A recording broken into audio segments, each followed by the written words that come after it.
Assalamualaikum warahmatullahi wabarakatuh. Bersama kita lagi dalam podcast Moh Borak bersempena dengan Pilihan Raya Kecil N36 Pelangai. Bersama dengan saya Zulfadli bin Zakaria untuk kita meneruskan lagi agenda pada hari ini. Jadi bersama-sama dengan saya iaitu yang berhormat Dr. Siti Mastura binti Muhammad yang juga merupakan ahli Parlimen Kepala Batas. Selamat datang yang berhormat. Alhamdulillah, terima kasih banyak. Okey, baik. Alhamdulillah. Jauh datang ke Kepala Batas berapa jam tadi? Berapa jam Saya rasa 8 ke 9 jam sebab saya daripada meeting semalam dekat Shah Alam. Oh, meeting di Shah Alam. Meeting di Lepas tu Shah Alam. singgah di sinilah. Sini. Okey, Alhamdulillah kita dapat satu keberuntungan kerana ada ahli parlimen muda yang sampai juga di Pelangai ini. Alhamdulillah dapat bersama-sama dengan kita. Baik, untuk sesi podcast kita yang santai ni, kita rasa mungkin permulaannya dalam sesi soal jawab kita ni kan. Mungkin YB boleh perkenalkan diri dulu untuk orang di Pelangai ni kenal YB. Okey, bismillahirrahmanirrahim. Assalamualaikum warahmatullahi wabarakatuh. Assalamualaikum warahmatullahi wabarakatuh. Perkenalkan diri kepada warga Pelangai khususnya dan semua sahabat-sahabat. Nama diberi Siti Mastura Muhammad. Siti Mastura Muhammad ataupun panggilan mesra orang panggil YB Mas ataupun Kak Mas. Kalau di peringkat Amirah Malaysia biasanya orang panggil Kak Mas lah. Kak Mas. Kak Mas. Seterusnya asal Kepala Batas Pulau Pinang. Biasanya orang Pulau Pinang orang kata anak mami. Tapi saya bukan anak mami lah. Dan saya pun Ciri-ciri anak mami tu kalau boleh ciri anak kenal. mami tu dia hidung mancung. Okey. Cakap pun dia biasa dia tak cerita anak mami. Oh, tak biasa. Yang gelang sampai ke siku tu. Okay. Dia lebih kurang macam tu lah, dia Penang. Tapi saya bukanlah kategori macam tu. Dan saya pun walaupun orang Penang, biasanya dia punya Penang ni dia cenderung dengan nasi kandak. Saya kurang minat nasi kandak. Walaupun orang Penang. Okey, biasa roti canai saja. Roti canai tu biasa ada nasi lemak, macam tu. Biasa. Macam orang Melayu biasa je. Okey. Alhamdulillah saya mendapat pendidikan di Al-Azhar Mesir. Takhasus Syariah Islamiah. Cawangan Iskandaria. Oh, bukan Kehra. Bukan Khairah, Iskandaria. Saya batch terakhir yang ditauziatkan ataupun diletakkan di Cawangan. 2009. 2000 betul. Ya. So adik-adik lagi lah. Terusnya saya sambung pelajaran ke peringkat master di USM dalam bidang Islamic Development and Management. Dan seterusnya saya pernah semasa master saya pernah berkhidmat sebagai pensyarah UiTM sekejap kontrak. Lepas tu saya sambung kepada peringkat PhD di USM bidang yang sama juga. Seterusnya selepas habis PhD saya sempat bekerja sebagai guru besar di sebuah sekolah swasta dan direzekikan parti memilih untuk menjadi YB. Sebenarnya untuk makluman Ustaz, saya pada PRD14 pernah bertanding. Di Kepala Batas. Di Kepala Batas juga di parlimen yang sama, bertanding dengan orang yang sama juga. Okey.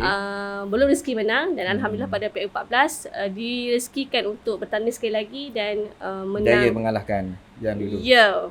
Itu pun rezeki lah Allah nak bagi sebagai satu pengalaman. Jadi itu sedikitlah perjalanan saya daripada belajar sehinggalah kepada menjadi seorang YB. Okey. Alhamdulillah, satu perjalanan yang kita rasa walaupun nampak ringkas tapi agak mencabar sebenarnya kan, daripada sudut keterlibatan dengan sistem pendidikan, dengan kemudian daripada sudut aktif daripada sudut parti dan sebagainya. Itu satu benda yang boleh mungkin anak-anak muda pada hari ini contohilah kan. InsyaAllah. Okey, mungkin YB boleh terangkan sedikit selaku kita ni orang muda, saya pun taklah tua sangat. Usia pun lebih kurang saja. YB 34. Betul. Saya 35. Jadi taklah jauh beza. Dan kita nak melihat sejauh mana suara anak muda tu dia amat berguna ketika mana di parlimen. Mungkin YB selaku orang yang macam tadilah boleh kita katakan sebagai pilihan daripada Tuhan kan, untuk berada di parlimen dan tengok situasi suasana parlimen dan macam mana kita nak memasuki dengan suasana yang kita rasakan lebih ramai senior dan kita boleh ketengahkan suara anak muda tu tadi. Okay, bismillah, alhamdulillah. Yang pertama kan Ustaz, sebenarnya sebelum saya menjadi YB, saya pernah pergi ke parlimen sebagai seorang pemerhati, pemantau, mewakili negeri Penang ketika itu. So ketika itu kita teruja macam manalah YB bercakap dan sebagainya. So ketika mana direzekikan untuk kali ini saya sendiri masuk ke parlimen sebagai seorang YB, sudah pasti yang pertama dari sudut keterujaan kita, dari sudut kita punya nak pastikan macam mana performance kita di peringkat parlimen. Sudah pasti yang pertama ketika mana duduk di parlimen, sudah pasti kita nak memastikan performance kita, bagaimana kita nak menunjukkan, nak menampilkan. Sebab for the first appearance ni, bila apa yang kita cakap, bagaimana kita bersuara, apa yang kita tuntaskan ataupun kita bangkitkan, orang akan memerhatikan untuk first appearance yang pertama. So Alhamdulillah pada kali pertama tu, dari sudut yang pertama sekali, dari sudut membawa suara anak muda tu, sebab tu sebagai seorang anak muda dan sebagai seorang wanita, sudah pasti saya nak membawa kepada satu pandangan kepada anak muda bahawasanya YB muda, perempuan pula khususnya adalah sama seperti mana YB senior. Itu yang pertama. Yang kedua adalah sudah pasti kita belajar daripada pengalaman-pengalaman YB senior. Sebab tu saya belajar daripada YB Zaila, YB Mumtaz, YB lelaki yang lain, YB Datuk Taki dan sebagainya. Macam mana untuk kita bersuara dan nak memastikan apa yang kita sampaikan itu bukanlah sebagaimana kita nampak di parlimen ni, macam orang kata macam zoo. Kan, sebab tu di mana speaker sebut, ada orang tanya macam mana keadaan dekat zoo, dekat parlimen tu. Seolah-olah kita nampak di parlimen tu seolah-olah macam tak ada benda yang penting untuk dibincangkan. Jadi sudah pasti sebagai seorang ahli parlimen muda, bagi saya adalah untuk memastikan dari mana kita menampilkan kita punya empirics dan kita punya maklumat yang kita sampaikan adalah maklumat yang fakta dan bukan berauta. Dan juga kita menampilkan akhlak yang baik sebagaimana pimpinan ajar kita, supaya kita berakhlak dengan akhlak baik, bukan sebagaimana parti-parti lain ataupun MP-MP lain yang bersorak, bercakap pada benda-benda yang tak fakta. Itu yang seterusnya. Yang ketiga sudah pasti, bila kita cuba cakap, kita nak mencari suatu solusi kepada rakyat, bukan mencari suatu permasalahan atau bercakap seperti tin kosong. Jadi insyaAllah saya kena percaya dengan ruang dan peluang sebagai MP muda, kita nak membawa satu pandangan yang lebih jelas, satu vibe yang berbeza, bahawasanya politik adalah politik yang Islam, politik yang mesra kepada semua parti dan juga semua rakyat, insyaAllah. Maksudnya YB cuba nak membawa satu persepsi baru dalam parlimen, walaupun kita ni dipanggil orang muda, tapi kita tak termasuk dalam suasana hiruk pikuk yang berada di parlimen kan. Betul. Jadi itu satu perkara yang positif yang kita cuba nak bawakan. Betul. Kan. Jadi satu lagi yang boleh kita katakan, walaupun kita ni orang muda, dalam masa yang sama kita tidaklah sampai terlampau nak agresif kan. Kita masih ada lagi rasa hormat. Kan, itu antara satu benda yang baik lah. Mungkin anak muda yang sekarang ini melihat parlimen tu sebagai tempat tak lebih daripada macam pasar kan. Betul. Jadi macam mana kita nak membangun negara kalau dalam suasana macam tu. Betul. Tapi yang saya lihat, mungkin ini selaku peribadi lah kan, sejauh mana kita nak bawa suara anak muda tu melalui platform pembangkang. Kalau dulu orang tengok kalau kerajaan mungkin dia lebih banyak memperkenalkan inisiatif-inisiatif untuk anak muda, tapi kita selaku pembangkang, macam mana kita nak bawa suara anak muda ataupun yang menjadi kepentingan masa kini bagi anak muda tu dalam parlimen? Sebenarnya Ustaz dan juga para sahabat-sahabat live sekalian, sebenarnya kita duduk di parlimen ni sebagai ahli parlimen, kita berkait dengan polisi, undang-undang, akta dan sebagainya. Satu yang pertama yang paling penting adalah ketika mana kita duduk di parlimen adalah kita mengambil cakna dan mengambil tempat dalam perbahasan-perbahasan berkaitan dengan polisi, undang-undang, bajet dan sebagainya. So kita kena bercakap. Sebab setiap kali apa yang kita bahaskan masuk dalam handset, menteri akan noted dan dia akan menjawab kepada setiap persoalan-persoalan kita. So kita kena bercakap. Itu yang pertama. Yang kedua, kami di peringkat MP parlimen ada dalam kalangan kami dipilih sebagai AJK jawatankuasa pilihan. Ada JK jawatankuasa pilihan anak muda, JK pilihan keuangan, ekonomi dan sebagainya. So kita jangan tolak, ambil ruang dan peluang untuk memberi pandangan kita untuk bersama dengan JK pemilihan tersebut untuk membuat sesuatu keputusan. Itu yang kedua. Yang ketiga juga, di peringkat MP di parlimen ini diberi ruang dan peluang untuk kita berada bersama dengan MP kerajaan dan juga kita bersama dengan warga-warga di luar negara. Sebab kita diberikan peluang untuk pergi ke luar negara untuk mewakili Malaysia. Kita ada MP muda, so sebelum ni saya diberikan tawaran sebagai MP muda untuk pergi ke Hanoi, Vietnam. So di situ kita diberi ruang untuk bersama dengan MP negara lain untuk memberikan pandangan-pandangan kita. Sebab kita pergi bukan atas stand, aku sebagai MP pembangkang. No, kita sebagai MP Malaysia. So kita membawa experience, kita membawa etiket kita, cara kita bagaimana MP negara Malaysia ke ke negara luar. So sudah pasti ketika perkara tersebut kita kena ambil ruang dan peluang, walaupun kita MP pembangkang, walaupun kita MP muda, so kita kena bawa diri kita, dan paling penting lah bagi saya Ustaz kan, kita kena berjiwa besar. Kita kena berjiwa besar untuk menjadi seorang YB, dan mudah-mudahan itu dilihat oleh rakyat kita dan juga rakyat di luar sana, insya-Allah. Okey, kita berhenti seketika. Jumpa lagi selepas ini.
Okey, baik. Alhamdulillah kita kembali lagi di dalam podcast Moh Borak yang tadi kita baru saja selesai bertanya pada YB Dr. Mastura, dan kita nak bertanya lagi, nak buat tambahan lagi kita punya maklumat ni kan. Di peringkat nasional bukan senang, kita nak jemput ahli parlimen untuk bersama-sama dengan kita, khususnya di kawasan yang kita anggap sebagai luar bandar lah di Pelangai ni.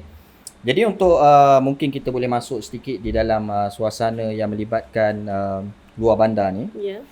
Apa yang selaku ahli parlimen yang mungkin YB boleh sampaikan maklumat kepada pihak tempatan khususnya di Pelangai ini tentang situasi keadaan sekarang ni? Kalau kita tengok kos sara hidup memang agak meruncing ataupun agak memberi kesan sebenarnya. Mungkin ada setengah orang yang baru saya baca semalam yang berpandangan sinis, yang dia kata, oh kalau misalnya harga beras naik, kami masih lihat orang masih ramai di pesta-pesta, di pasar-pasar. Dan itu sebenarnya bukanlah satu jawapan bagi nak menyelesaikan masalah kos sara hidup kan. Jadi macam mana pandangan bagi yang berhormat sendiri, YB sendiri, untuk khususnya yang berada di luar bandar ni kan? Bagaimana kesan yang berlaku, terutama membabitkan mungkin kalau luar bandar ni dia tak faham pun tentang mata wang kita jatuh dengan teruk. Dan dia tak faham pun berkaitan tentang situasi masalah harga barang naik, yang beras import tak import dan sebagainya. Jadi untuk mengetengahkan isu ni supaya masyarakat yang berada di luar bandar ni untuk faham situasi yang ada ini, macam mana Kak? Okey, bismillah, alhamdulillah. Sebelum saya nak menjawab kepada persoalan tersebut, saya nak kongsikan beberapa situasi yang ada di Pulau Pinang dan ada di Pelangai. Kalau orang kata Pulau Pinang di antara negeri yang kaya lah, negeri yang canggih dan sebagainya. Tapi saya sebagai ahli parlimen di Kepala Batas, saya ada 3 DUN, dan salah satu DUN di kawasan saya adalah DUN Penaga. DUN Penaga ni dia macam Pelangai. Kalau di Pulau Pinang antara 40 DUN, kita orang ada 40 DUN, yang paling terkebelakang adalah DUN Penaga. Jadi maksudnya tadi waktu YB datang ke sini nampak macam Penaga. Betul, begitu? Sebab Ustaz, kenapa saya sebut macam tu? Sebab saya cari ATM dekat Pelangai. Saya dimaklumkan ada satu je. Saya cari saya tengok infrastruktur memang macam Penaga. So saya mengingatkan memori di tempat saya sendiri, dan hatta kalau kami di peringkat dan sebentar untuk makluman pada sidang penonton sekalian yang mungkin orang tempatan YB sendiri, untuk makluman semua yang berada di luar sana yang bukan di Pelangai. Pelangai ni merupakan tempat lama bagi bekas MB dulu, Datuk Nan. Dia MB selama 8 penggal kalau ikutkan. Jadi kalaulah dikatakan tadi sampai ATM cari pun tak jumpa kan, sesi minyak pun payah, agak begitulah keadaannya kan. Yang sepatutnya kalau kawasan Menteri Besar ni tidak sepatutnya gitu kan. Dia lebih utamakan kawasan. Okey, boleh sambung. Okey, boleh. Sebab tu bila sebut macam ni, saya ingat bila kami di peringkat pusat khidmat ni, saban hari, setiap hari, di antara isu yang kami dapat adalah berkenaan dengan YB tolong bayar sewa rumah, YB tolong bayar bil api, bil air, YB kami nak minta duit untuk beli makanan. Ada sampai ke tahap hutang kepada kedai makan hampir 500 ke 600 sebab tak ada makanan dekat rumah, tak ada dapur kat rumah, tak ada gas kat rumah. Itu isu yang berlaku yang di tempat saya. So saya rasakan apa yang berlaku di Pelangan ni mengingatkan saya kepada kawasan saya sendiri. Sebab tu bila kita sebut berkenaan dengan kos sara hidup, berkenaan dengan isu beras, isu telur, isu ikan. Kalau orang perempuan ni lah orang perempuan, tak kisahlah muda ke tua, mak-mak kita atau ayah kita. Sebab yang beli beras biasanya ayah. Dia tak kisah dah berapa harga. Janji boleh beli, ada orang makan. Tapi mak-mak ni kalau kat rumah, kita orang perempuan kat rumah ni, harga RM20, RM30. Kita fikir boleh tahan berapa hari dan sebagainya. Sebab perkara ni bukan hanya terkesan kepada orang di luar bandar, tapi sebenarnya orang di bandar pun rasa. Sebab tu kita perlu fikirkan, kita perlu melihat berkenaan dengan isu-isu yang ada berkenaan dengan isu kos sara hidup, isu telur, isu berkenaan dengan insentif-insentif yang ada. Sebenarnya semua tu kembali kepada siapa dan bagaimana pemimpin itu menguruskan. Itu yang paling penting. Sebab kita akan kembali juga kepada harta hari ini di peringkat di PRK Pelangan ini, kita nak bertanding, kita nak mengundi siapa? Sebab orang itulah yang akan membantu untuk mengurus takbir Pelangan ni. Kalau tadi Ustaz sebut 8 penggal, 5 penggal, 10 penggal. Kalau hanya memegang jawatan untuk mengkayakan diri sendiri, hanya untuk memberikan projek kepada kroni, hanya untuk kepentingan peribadi tapi bukan untuk rakyat, so lama kelamaan siapa yang terkesan? At back adalah kepada rakyat itu sendiri. Dan ini mungkin saya boleh tambah, ini mungkin menjawab bagi kepada mana-mana orang-orang muda yang mengatakan bahawa dia tak nak terlibat dengan politik. Dia tak nak ambil tahu hal urusan politik. Seolah-olah dia kata politik tu biar urusan orang politik. Dan kesannya kita akan nampak hari ni lah, kan? Saya baru tadi keluar dari rumah, ada seorang sebut kata macam ni. Kalau orang tak kawan lah, dia sebut, duk sibuk-sibuk apa pasal politik. Orang muda lah tu. Orang muda lah. Dia duk sibuk-sibuk apa pasal politik. Baik hampir buat pekerjaan, jadi pensyarah, jadi guru besar, bulan-bulan dapat gaji RM5,000, selesai masalah. Dia kata macam tu. Saya cakap kat dia, macam ni lah. Lah ni harga barang, boleh selesai tak? Isu beras, walaupun dekat parlimen, menteri kata, isu beras tidak ada masalah. Beras sentiasa ada. Boleh cari, bagi tahu dekat mana. Tulis dekat kami surat. Kami bagi pergi hantar. Tapi kalau kita pergi sini kedai-kedai, kita jumpa sekali dengan pelanggan, dengan rakyat, isu beras. Isu telur. Saya ni, mak saya peniaga kedai runcit. So setiap hari pemborong akan hantar telur, akan hantar beras ke kedai. Biasanya kalau dalam sehari boleh hantar dalam 200 ke 300. Sekarang ni 50 pun jenuh nak dapat. So kita kata proses-proses tersebut, sebab benda ni adalah benda makanan ruji, makanan harian rakyat. So perlu diselesaikan. Jadi pada pandangan saya, orang muda dia sepatutnya dia kena terlibat dalam pembelian barang asas di rumah.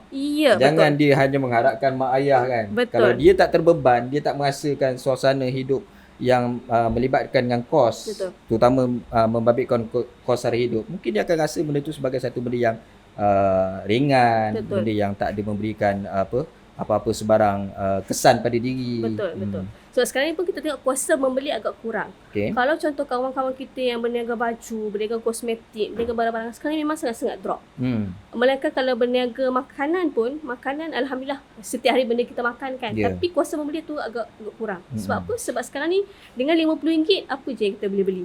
Kan, terutama kalau yang ada anak 2-3 orang, kan, kerja pun mungkin bukan gaji bulanan. So kesepitan tu sangat-sangat terasa. Jadi anak-anak muda sudah pasti dalam setiap hari dia akan fikirkan, apa yang aku nak buat dalam sehari ni, berapa duit aku ada untuk aku bagi makan kepada anak-anakku, kepada ibu ayahku dan sebagainya. So setiap hari kalau kita duk fikir macam mana nak cari duit, macam mana nak mencukupkan duit, sebenarnya kita dalam keadaan yang terdesak, tertekan, terutama macam di Pelangai. Di Pelangai rata-rata kita boleh katakan sumber pendapatan mereka ni berdasarkan kepada pertanian, peladangan, kan. Kita ada kampung yang berdasarkan kepada kelapa sawit, kepada getah. Jadi sebenarnya cukup memberikan kesan yang besar, walaupun kita kata suasana tu hanya orang yang terlibat di bandar dan sebagainya, tapi sebenarnya di luar bandar ni lebih meruncing keadaan dia. Sebab tu saya pelikkan, Ustaz. Kalau sebelum ni negara kita pernah menjadi negeri pertanian, sebenarnya orang yang bertani sepatutnya lebih kaya.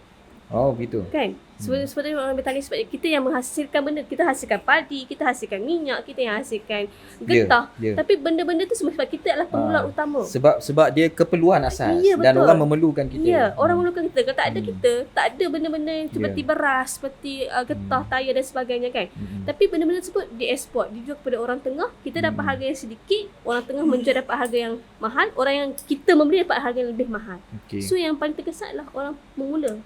Sepatutnya kita kena do something, fikir something. Sepatutnya kita win-win situation. Sepatutnya orang pemula, pengeluar, dia boleh berasa lega, dia boleh berasa senang dengan apa yang dihasilkan. Mungkin berbaloi lah dengan apa yang dihasilkan. Tapi hari ini, benda tu terbalik. Jadi, perkara-perkara tersebut kembali kepada politik itu sendiri. Kuasa politik itu penting dalam kita nak menyelesaikan isu-isu rakyat. Sebab isu rakyat ni, paling tidak, dia akan kembali kepada polisi. Kembali kepada orang yang menguruskan. Sebab tu kita sebut berkenaan dengan ATM, berkenaan dengan stesen minyak. Itu adalah keperluan masyarakat, keperluan perlu ada. Sebab sekarang ni ia menjadi keperluan daruri dah, keperluan asasi untuk rakyat. Jadi kalau benda-benda macam tu pun tak boleh selesaikan, kita seronok nampak bangunan yang tinggi, kita nampak seronok kolam yang besar contohnya. Tapi adakah itu yang rakyat mahukan? Kita kena buat sesuatu, kita kena fikirkan keutamaan dan keperluan rakyat. Bukan keutamaan dan keperluan perut MP ataupun perut seseorang ahli parlimen. Itu yang jadi YB boleh nampak dalam situasi pilihan raya kecil di Pelangai ni, andai misalan kita boleh katakan ianya sebagai satu cara untuk kita berubah kan. Macam mana YB boleh nampak kalau berlakunya perubahan di sini boleh menyebabkan perubahan juga di peringkat nasional? Saya bagi satu analogi yang sangat mudah. Kita ada seorang pemandu, kita cakap daripada Pelangai kita nak pergi Kuala Lumpur. Kalau pemandu tu dia memang tahu ways jalan yang betul, dia akan bawa kita matlamatnya sampai ke KL ataupun sampai ke destinasi tersebut. Tapi kalau pemandu tu aku tahu tapi jalan A kot, jalan B kot, jalan C kot, dia bersipang siur tak tahu. Jelas matlamat. So bila tak jelas matlamat, sudah pasti pemandu yang sepatutnya nak bawa kita kepada Kuala Lumpur tadi, akan kita nak teruskan, kita nak kekalkan. So pasti kita kena tukar pemandu tersebut supaya destinasi kita ke Kuala Lumpur tu sampai dengan selamat, sampai dengan cepat, sampai kepada destinasi yang kita nak. Jadi kenapa saya bagi analogi begini? Kita pilih pemimpin, kita pilih MP adalah untuk membawa matlamat, menyelesaikan isu rakyat, menjadi wakil rakyat. Kita sebut YB sedap kan? Yang berhormat. Sebenarnya yang paling utama adalah yang berkhidmat, yang berjuang, yang menjadi orang tengah membawa suara rakyat. Jadi sudah pasti kita perlu tukar pemimpin yang dah ada, pemandu yang ada untuk memastikan destinasi itu sampai. Pasal yang mudah, kita tukar kepimpinan, kita lakukan pembaharuan untuk kebaikan dan kesenangan. Sebab apa? Sebab dah terbukti kepimpinan-kepimpinan di Perikatan Nasional di 4 buah negeri dan juga menteri-menteri Perikatan Nasional sebetulnya telah menunjukkan. Salah seorangnya siapa? Saya tak mahu sebut yang panjang, salah seorangnya adalah Abah. Dan isu PKP sebelum ni banyak isu-isu, walaupun PKP kita susah tapi tak sesusah hari ini. Walaupun masa PKP kita payah nak dapat makanan tapi tak sesusah hari ini untuk kita mendapatkan makanan. Walaupun masa PKP kita ada isu virus dan sebagainya tapi tak sesusah hari ini untuk kita mendapatkan bantuan perubatan dan sebagainya. So kita kena bawa minda kita menjadi pengundi masyarakat yang bukan ikut orang. Yang bukan ikut orang, tapi yang ada akal fikiran yang cerdas, dengan hati yang lapang, boleh fikir yang mana betul, yang mana salah, yang mana auta, yang mana fakta. Jadi boleh saya katakan ataupun boleh bahasa mudah yang boleh kita sebut, PRK ni sebagai satu wake up call, sebagai satu isyarat nak menunjukkan bahawa kerajaan yang ada pada hari ini ataupun digelar sebagai kerajaan madani yang sebahagiannya merupakan barisan nasional, mereka ni jangan senang sangat ataupun jangan berasa bila duduk di tampuk kerusi menteri seolah-olah macam mereka ini langsung dipanggil sebagai ada kekebalan. Bahawa kalau misalan PRK kali ini tak mampu dipertahankan kerusi ini, menunjukkan bahawa kerajaan pada hari ini sebenarnya gagal dalam menangani masalah rakyat-rakyat khususnya yang berada di luar bandar kan, yang begitu menekan rakyat yang ada pada hari ini kan. Jadi saya rasa dia punya perbincangan kita ni makin lama makin hangat dan kita mungkin akan landing insya-Allah. Jadi kita akan kembali lagi selepas ini. Tuan-tuan nak pilih pemimpin untuk 5 tahun, bukan 5 minit. Maka kita kena teliti calon-calon dalam Perikatan Nasional. Kita bukan hanya teliti dari segi background dia, dengan pihak polis ada rekod jenayah atau tak ada, dengan pihak SPRM ada kes rasuah atau tak ada. Kita semak semua dan kita angkat pada Majlis Syura Ulama. Syura teliti background kepada calon tersebut. Pemimpin jadi model, jadi contoh. Kalau pemimpin bertakwa pada Allah baik, rakyat akan ikut dia. Maka kerana itu kita boleh pemimpin yang bohong. Demikian juga pemimpin yang buat salah bebas senang-senang, tak boleh. Hilang maruah kita, kredibiliti, keadilan kita. Yang nak nilai sekarang ni bukan pengundi kita, rakyat seluruh dunia tengok kita, tengok negara kita.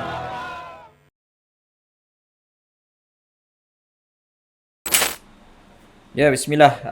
Kembali semula kita di dalam podcast Moh Borak bersempena dengan Pilihan Raya Kecil bagi N36 Pelangai. Jadi alhamdulillah kita dah sampai kepada sesi yang ketiga ni, YB. Ya. Jadi kita rasa dah agak panjang kita punya berborak tadi dengan mula daripada peringkat nasional, pergi kepada peringkat tempatan, dan ini kita lebih menjurus kepada individu lah mungkin kan. Dan mungkin individu ni kita lebih menjurus ataupun kita lebih fokus kepada mereka-mereka yang bergelar sebagai anak muda. Tadi kita dah sebut peranan anak muda tu cukup penting dalam politik semasa tanah air. Kerana dia melibatkan juga berkaitan tentang soal hidup, soal berkaitan tentang kehidupan mereka sendiri. Kalau mereka menolak politik secara terus, tak nak terlibat langsung dengan politik, tak nak memikirkan hal politik, sebenarnya dia akan memberikan kesan masalah kehidupan mereka secara tak langsung. Betul. Jadi mungkin YB selaku juga sebagai yang berhormat ahli parlimen muda, apa harapan YB untuk anak muda di Pelangai ni? Subhanallah, sebenarnya bagi N36 Pelangai ni saya mendapat maklumat hampir 48% adalah anak muda. Sudah pasti saya melihat sebenarnya power changer utama kepada perubahan tampuk kepimpinan sebenarnya adalah anak muda dan juga wanita. Sebab tu anak muda, sebagaimana kalau kita melihat kepada sirah-sirah, banyak perubahan-perubahan membawa kepada kebangkitan Islam adalah daripada tangan anak muda. Dia sebut sebagai rijalut taghyir. Ya, betul. Sudah perubahan. pasti anak muda ini memainkan peranan yang sangat penting. Saya bagi satu analogi yang mudah. Kita orang muda ni kalau nak cari calon isteri, calon suami pun kita nak cari yang terbaik, yang bertanggungjawab, yang soleh, yang solehah, yang nak pastikan rumah tangga tu kekal abadi, sakinah, kan, mahabbah, warahmah. Sudah pasti kalau dalam rumah tangga pun kita nak pilih yang terbaik. Ini kan pula nak menguruskan negara, negeri, dun kita sendiri. Sudah pasti kita nakkan yang terbaik. Sudah pasti saya menyuruh yang pertama, anak muda kita kena buat perubahan, balik mengundi hak dua luar pada Pelangai ni wajib, bukan sunat muakkad dah. Walaupun ada kata kalau balik tak pakar kami, jangan balik. Jangan. Itu adalah statement daripada Menteri Besar Kesayangan kami tu. Saya rasa sangat menyedihkan lah pimpinan yang sebut macam tu. Kalau orang tak sokong dia, tak perlu balik. Kan? Jadi boleh kita katakan itulah antara persepsi yang menyebabkan anak muda ni dirasa letih dengan politik ni. Betul. Itu satu terma ataupun satu pandangan. Pandangan kedua dia kata pula yang undi Perikatan Nasional adalah geng-geng mak rempit lah. Yang geng-geng tak berbelajaran lah. So buktikan anak-anak muda di Pelangai ni, kalau orang kata kita ni mak rempit, kalau orang kata kita ni bukanlah tak penting sangat pun tak balik pun tak apalah. So buktikan anda semua di kertas undi N36 pangkah cikgu Kasim Samad. Baiki maruah kita selaku anak muda ni. Betul. Bahasa mudah kalau orang utara sebut ni ajak sikit. Kan, baru dia tahu siapa kan. Tahu siapa kan. Jadi anak muda kita adalah power changer. Yang kedua, sebagai satu kata-kata daripada profesor dari sudut academician, dia sebut apa?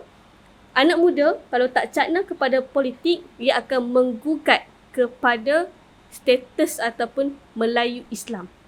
Di negara kita yang kita sayang. Kita sayangkan negara kita, kita sayangkan agama kita. Itu lebih penting. Kita kena buat perubahan itu. Sebab hari ini kita melihat bagaimana apabila UMNO DAP bersama, tabarakallah banyak isu-isu. Kan? Mereka suka-suka hati nak mentafsirkan. Mereka suka-suka hati nak memberi pandangan berkenaan dengan agama Islam dan sebagainya. Kan? Mereka buat tak apa, kita buat tak boleh. Kan? Isu-isu yang sebegitu yang kita rasa sangat-sangat menikam kalbu anak-anak muda. So kita kena buktikan di kertas undi bahawasanya kita mampu buat perubahan di Pelangai ini.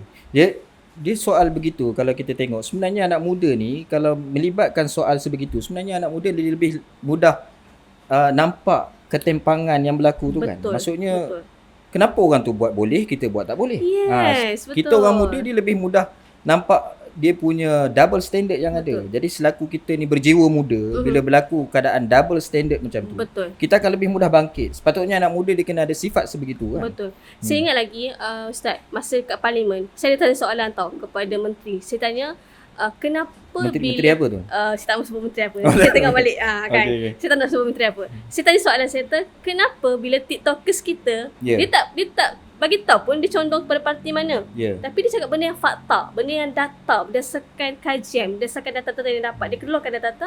Bila TikToker-TikToker yang nampak cenderung kepada Perikatan Nasional, terus dia ambil tindakan. Kawan-kawan saya juga ni sebenarnya. Sampai ke tahap dia ugut untuk bunuh. Diskriminasi lah tu. Ya.